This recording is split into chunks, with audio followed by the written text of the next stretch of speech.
The COVID-19 pandemic has raised, as you know, very significant challenges for the EAP community across the world. And a particular challenge that we have identified as part of our work for the TELSIG has been the urgent and this unexpected request for previously face-to-face classes and courses to be taught online.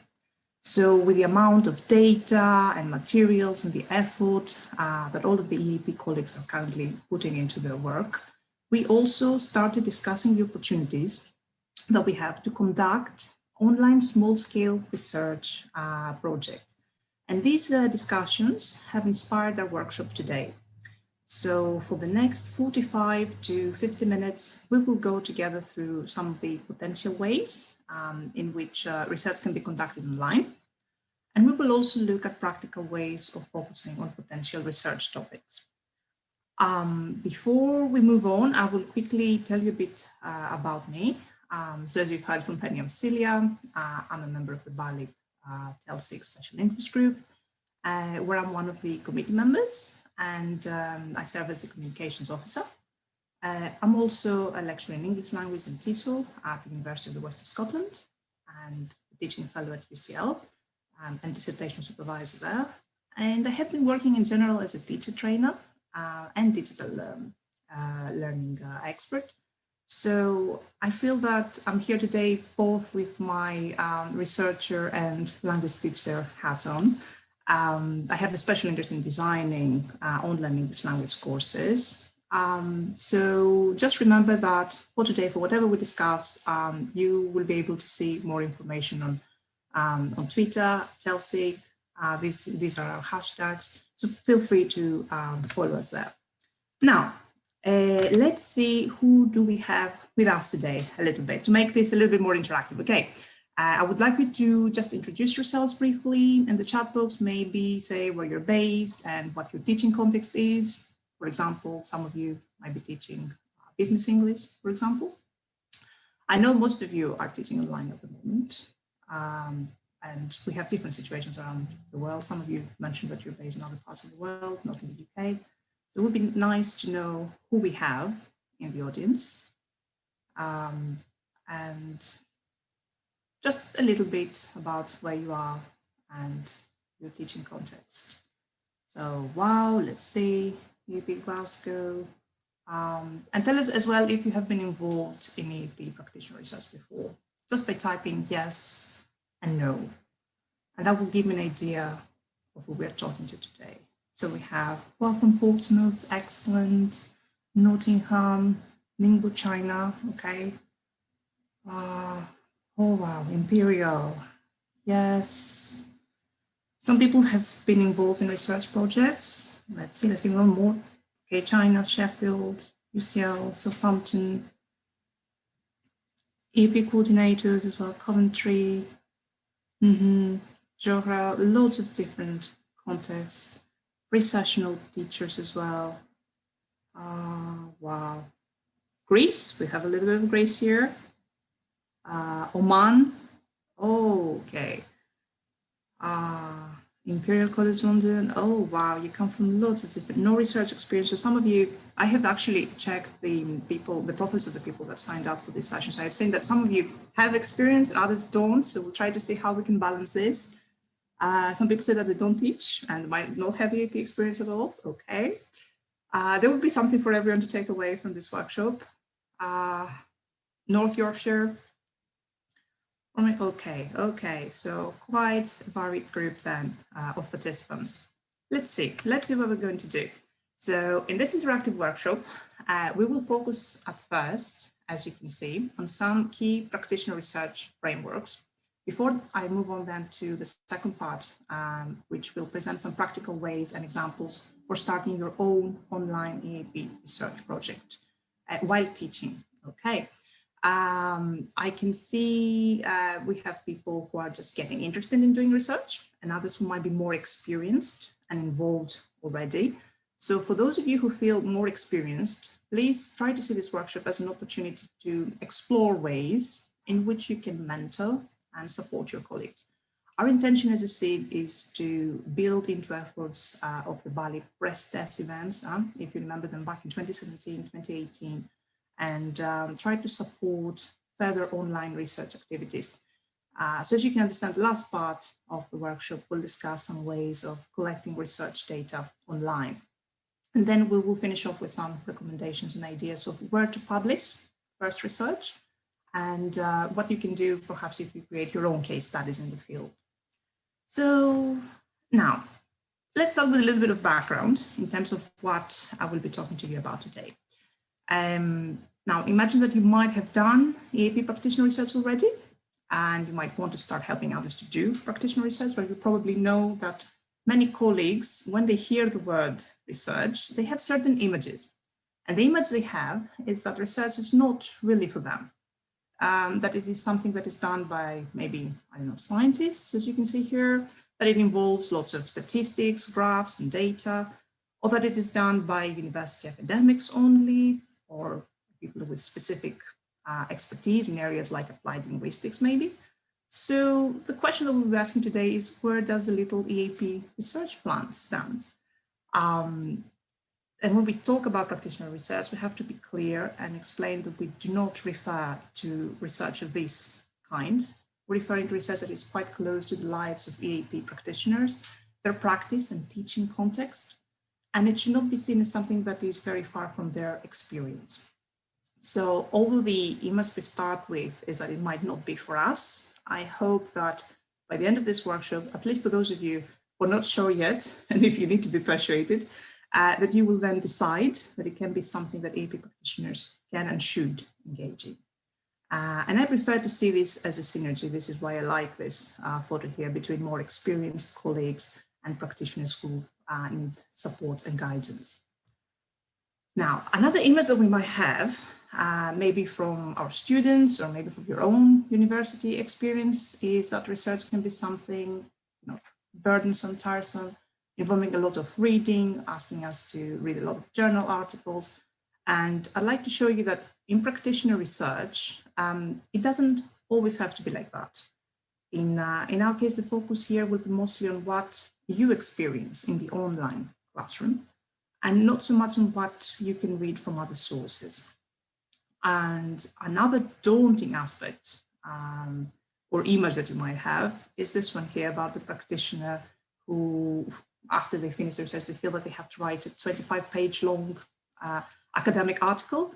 And that, again, you might feel is not for you because the lives of EAP colleagues are so busy. We've been already discussing task design and marking. So the type of research I will be talking about doesn't have to necessarily involve a lot of reading. And there are other ways for sharing research, including case studies, blog entries, submitting work conference proceedings after a conference presentation. So I'd like to pause for a minute to ask this question to all of you. Use the chat box if you want and try to share your thoughts. Why are you personally interested in EAP research?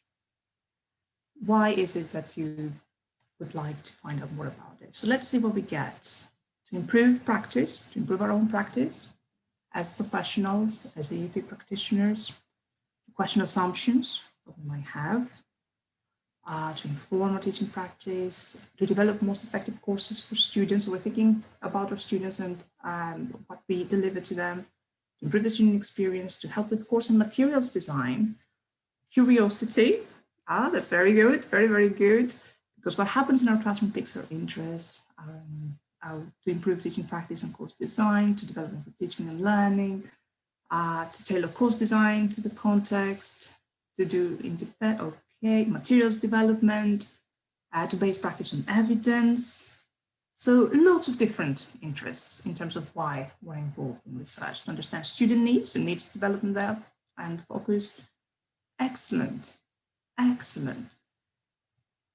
So you can understand if it is so confusing, if we feel that there is a lot of uncertainty in terms of how to do it, in terms of who can and who does research and what is required in order to be able to do it, then why are we interested in it? research is often seen as one of the key roles of EAP practitioners. As Highland and Shaw mentioned in this definition that I have here, one of the key principles of EAP is what they refer to as groundedness. So that refers to a commitment to link pedagogy and research. Research based on realized materials and instructional practices, as most of you have identified in the chat books, which is great. And we read research, but we are also actively involved, we should be actively involved in creating it. Because by trying to understand the genres that we teach and the students that we work with, then our research feeds back into the design of the courses. In some cases as well, it is about turning the focus a little bit away from our own concerns and paying more attention to our students' concerns. So if we were to define practitioner research, we would say that it usually refers to a project that might have a reflective or self-reflective character, that is critical, methodical, exploration of the classroom issue or a specific context in order to generate knowledge and general understanding about that issue or context. And it has certain elements, because remember, this is an introduction to research. First of all, we try to develop a question or questions that we would like to focus on. Then we look at how we collect the data.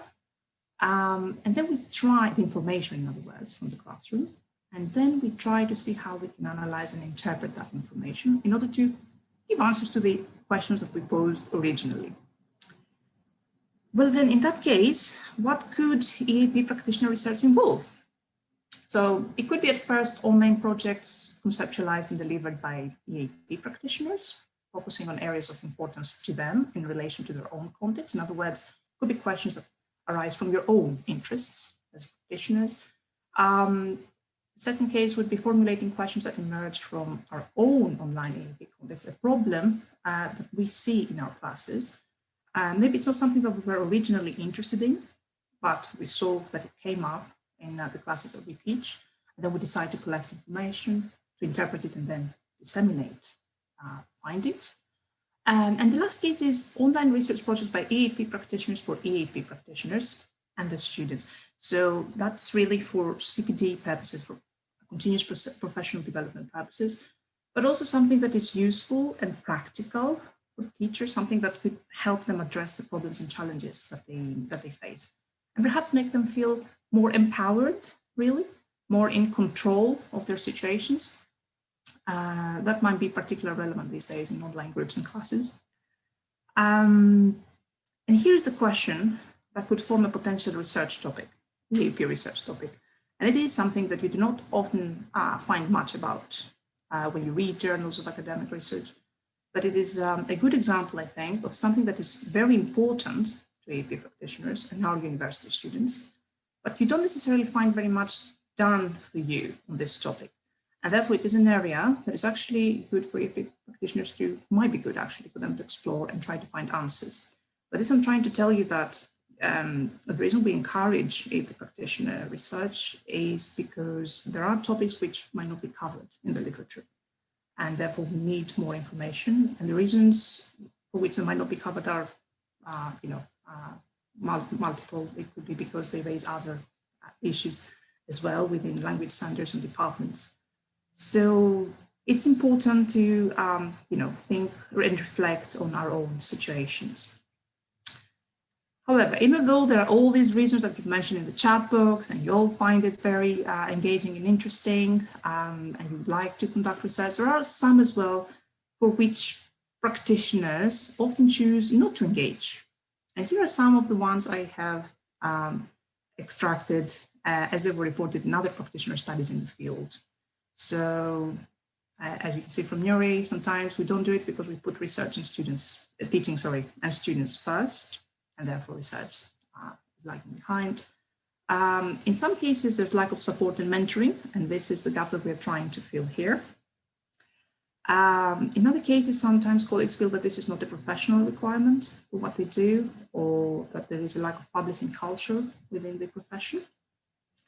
And there are some cases, as it was mentioned in the article, the 2018 article by Davis, where there are employer objections to publishing, or some colleagues might receive hostility But as Dustin says in the chat box, keep up the fight. We need to continue and ensure that we do our best, because there is a lot of value in EAP practitioner research. EAP practitioners have a part to play in driving, as we said, the research agenda forward.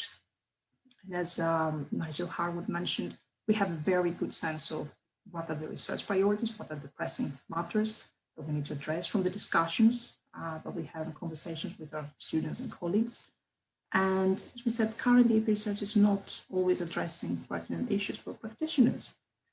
Remember, EAP practitioner knowledge has local, institution-specific flavor most of the times, and the solutions that we come up with might be very useful for other people as well to familiarize and share them with them. So one reason that we have to be interested in launching an EAP practitioner online research mentoring scheme is that if this type of support can be developed, then the members, the numbers of colleagues in the EAP field who get involved in practitioner research will increase.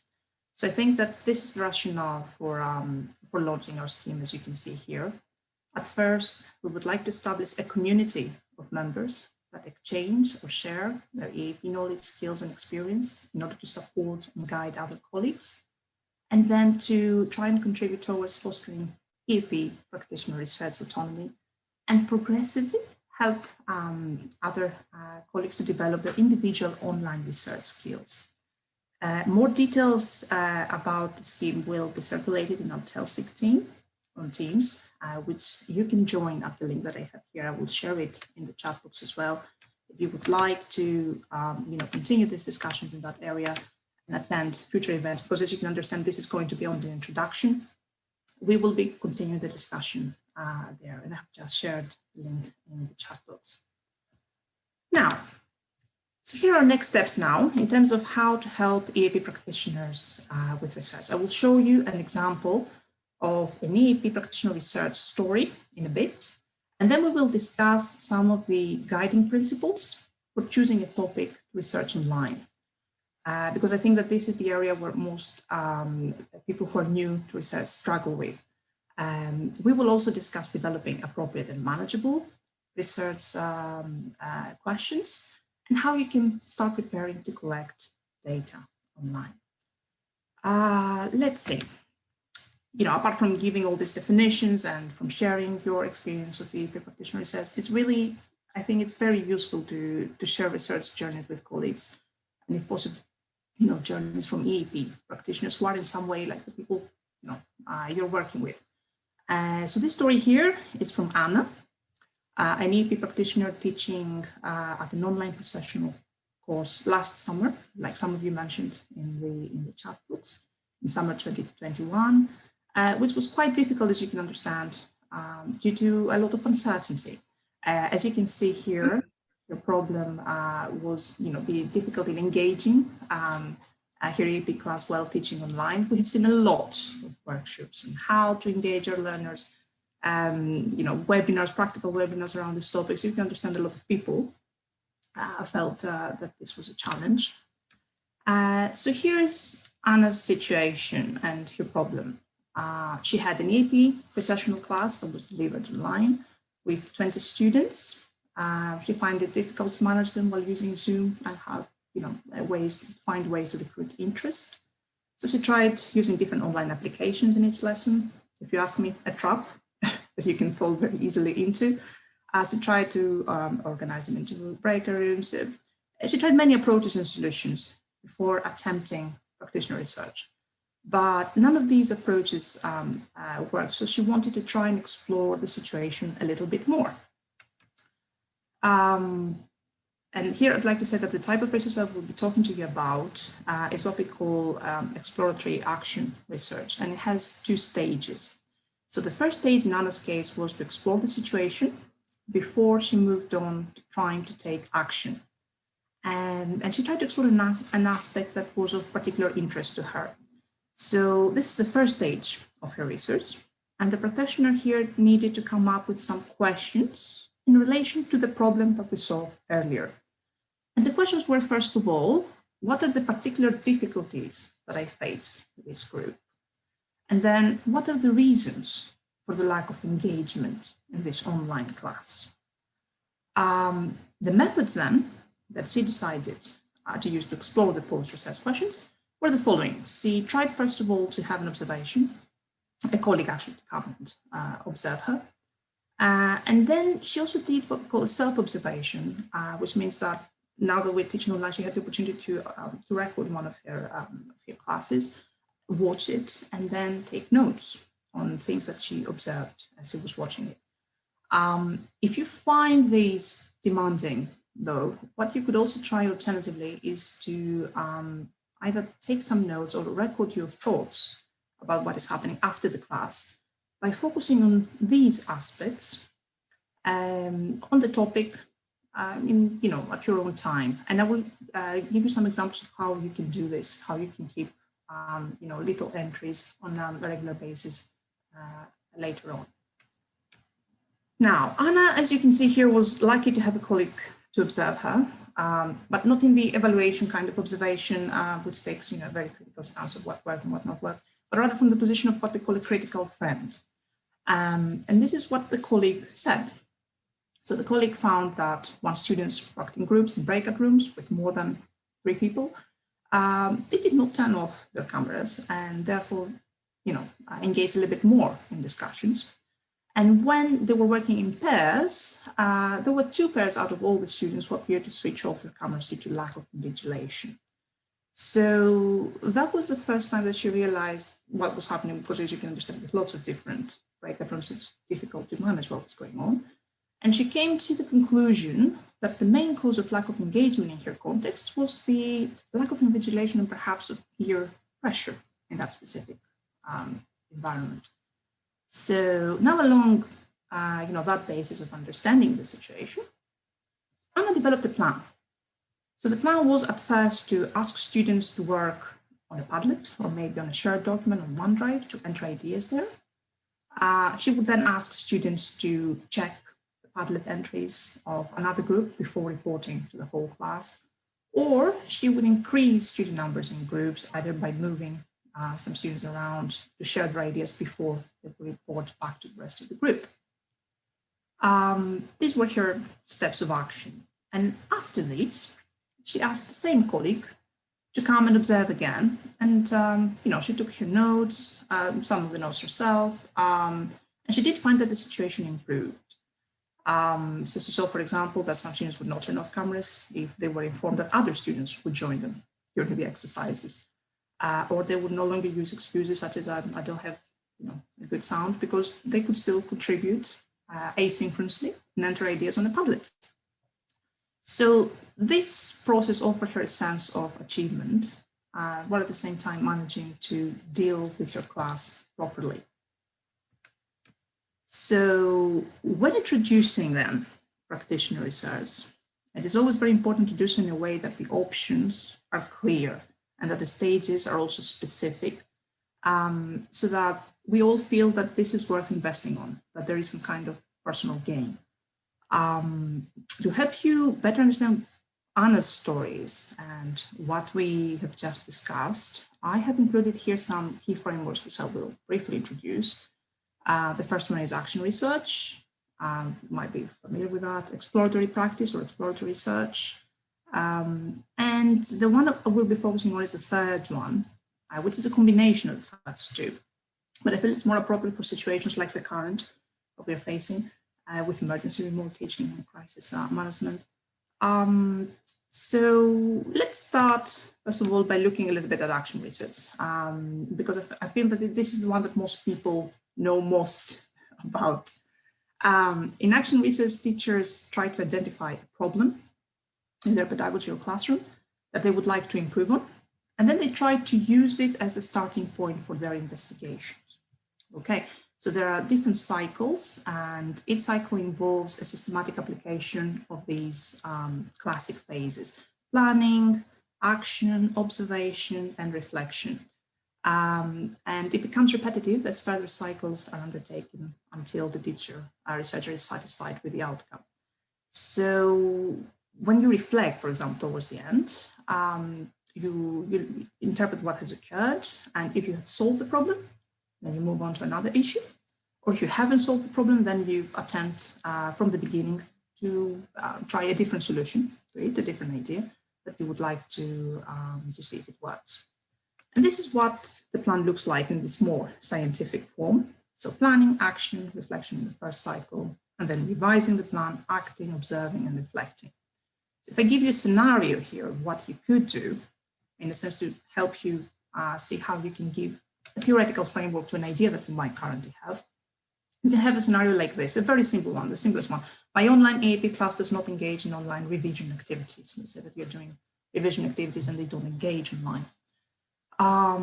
So you could start with cycle 1 and say that you would try to focus on ways to collect data about this issue and why they do not engage. Your action would be to discuss with your groups, their group or groups, their opinions and suggestions. Can I just check that you can see my PowerPoint? Just to make sure, because I got a message in the chat. Okay, so people say that they can see it. Okay, that's great. So the action then would be to try to discuss this with your students to see what they think. Why is it that they might not engaging? And you could invite observations from a critical friend. And then the reflection stage would be to interpret the results and probably say that, my group would like more interactive activities using different apps, different applications. And that will take you to cycle 2, which means that you will try to develop another approach based on what you have found from the first cycle. You will try to design and deliver classes with a different focus and orientation, maybe with make them more interactive using some quizzes, for example, or other activities. You will again try to collect student opinions and views, or perhaps invite a second observation or record yourself teaching and see how you can do it. And then the reflection stage would be again an opportunity for you to interpret the results and see if the group now is more engaged or if there's anything else that needs to be done. So this is how action research would work in this case. We also have what we called exploratory practice. Now, this one favors teachers and learners investigating their own puzzles, as they say, as opposed to engaging in problem solving. And it has 7 principles in total. I'm not going to get into a lot of theoretical detail here. It aims at an improved understanding and quality of life for all in the language classroom. And a defining feature of exploratory practice, as you can see here, is the involvement of teachers and learners as practitioners for mutual development.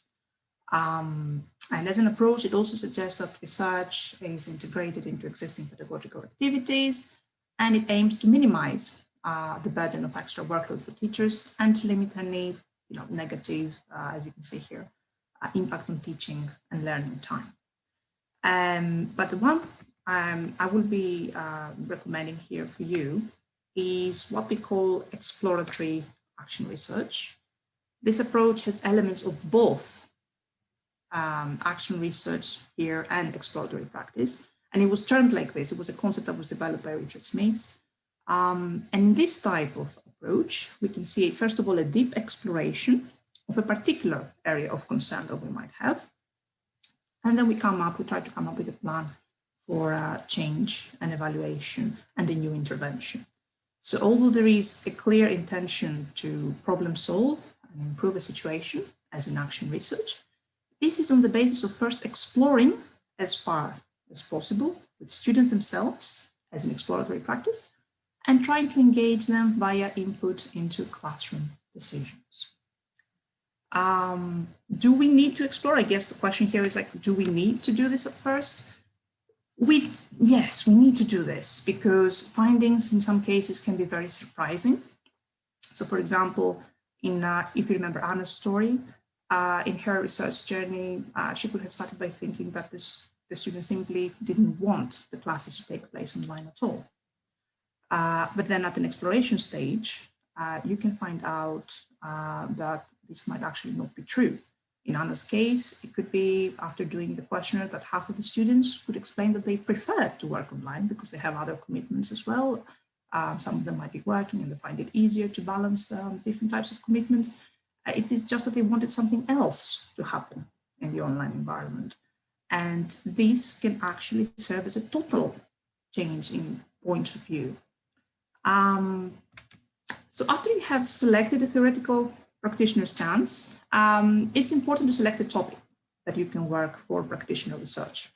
And I'm now going to become a little bit more practical and show you how we can narrow down the options, because I'm sure you all come with lots of different ideas of what you would like to do, and you feel a little bit lost at first. So it's important to see what we can research and how we can do it. So how do we choose a practitioner research topic? You can start at first by thinking about something that is successful in your online EAP practice, something that you know that is working very, very well, and perhaps reflect on why it is successful and how you could extend this into your future work. Another option for you would be to focus on an aspect of your students' learning and your teaching context and practice that you feel that you do not have enough information about. Maybe you feel you're not so sure what's happening there, if it's working, if it's not working, you're not so sure about it. And then the third option would be to focus on an aspect that has not been progressing and that you feel it is problematic, that you don't actually get the results that you would like to get. Like you definitely know it's not working. And then after you think about these three categories, you can then reflect on your current practice and think about specific aspects of the online lesson. For example, you can use statements like this and say, I feel that X is successful in my online lesson because when I do it, I see this and this and this. Or I'm not sure how Y works in my online lesson because it's not clear if the students like it or if, if they engage, I need more information about this.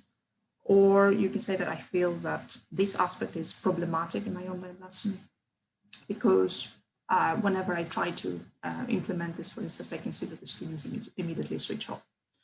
So you might want to take notes, or you might also want to ask colleagues as well, and see what their views are on this and how they reflect on some of these situations. And once you have some information there, you will see that a lot of different topics will come up. So you will have then to somehow try and narrow it down a little bit. So this chart here has been revised from Smith 2018 with a view to help you prioritize topics of interest and decide on which ones to focus for your specific project. From the ideas that we said earlier, successful, something that you don't have a lot of information about, or something that is unsuccessful and problematic, you can then say that you have two topic areas that you would like to research. And then you can think, first of all, about something that is really motivating you and perhaps give it a score out of 10 and try to see how much you would give the other topic as well.